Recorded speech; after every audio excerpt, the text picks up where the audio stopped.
Hi, I'm Charlie with Precision Matthews, and today we're going to talk about a workhorse in our shop, the Mighty Mag indicator holder. I get questions about how this holder works and what it's compatible with, so I thought I'd take the opportunity to dive into an underappreciated accessory in the machine shop. Let's get started. At its core, this is a magnet. You can use it to hang your school report card on the fridge at home. Maybe overkill for the job, but I think a 1.8 GPA deserves to be celebrated with an extra special magnet. More common would be holding your blueprint, datum list, or other notes to any ferrous flat surface. But this indicator holder does a lot more than that. Now we carry two varieties of the Mighty Mag, a version with and without the cam to assist removal. Without the cam, you're in danger of doing that. If you choose the model with the cam on the end, it keeps your knuckles safe by levering the cam against the machine surface, gently breaking the grip of the face of the magnet. Then you're lifting against just the edge sticking to the surface. I will note that this functions differently from the Noga style indicator holder, where the switch turns off the magnet completely. People are sometimes confused about that. The magnet on the Mighty Mag is a permanent magnet that's always on. The cam is just to lever the body of the magnet away from the surface it's gripping so that it's easier to remove. For attachment points, you've got plenty of options to fit whatever indicator mounting hardware you've got. There is a 1/4-20 tapped hole on each side of the holder, plus one on the end, a 1032 tapped hole on the other end, then a 3/8 reamed hole for the most common size of indicator rod, and a V-shaped hole opposite that to hold any rod between 1/8 and 5/16 of an inch. So what hardware do we use? Everyone has a box of indicator mounting hardware somewhere in their toolbox. Here's mine. We can use just about any of this. The rods that come with the most common Starrett indicator set are threaded 1/4-20 on the end, so you can screw these in either of the sides or on the end, depending on what orientation you need. And you can put that same rod in the V-shaped hole for another set of mounting options.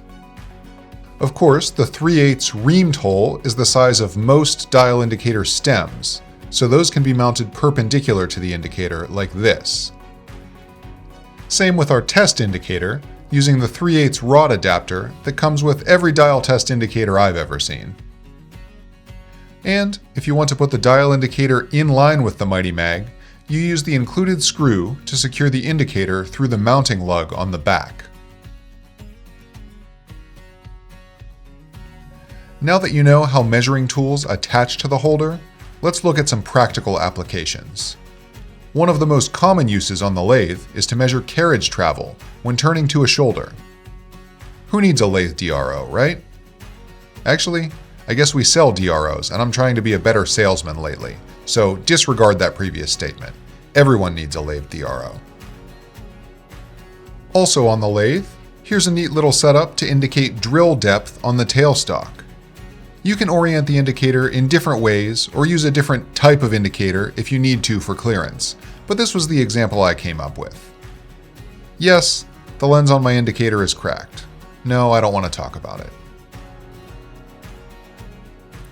There are essentially unlimited options for using these holders on the mill.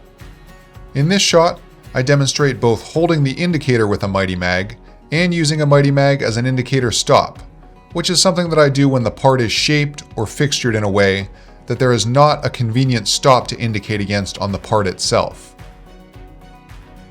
Also on the mill, I use these holders all the time as quick, easy work stops.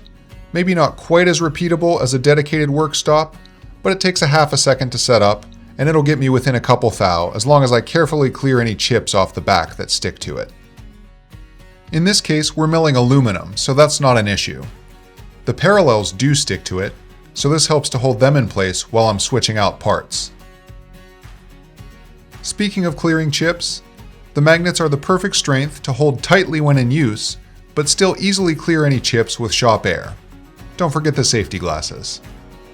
As we were out there filming, we saw Tony using these magnets as stops when he was installing a DRO scale. That allows him to make sure the scale is level before marking with the transfer punch to be drilled and tapped. You can install a DRO scale without these, as long as you have 4 hands.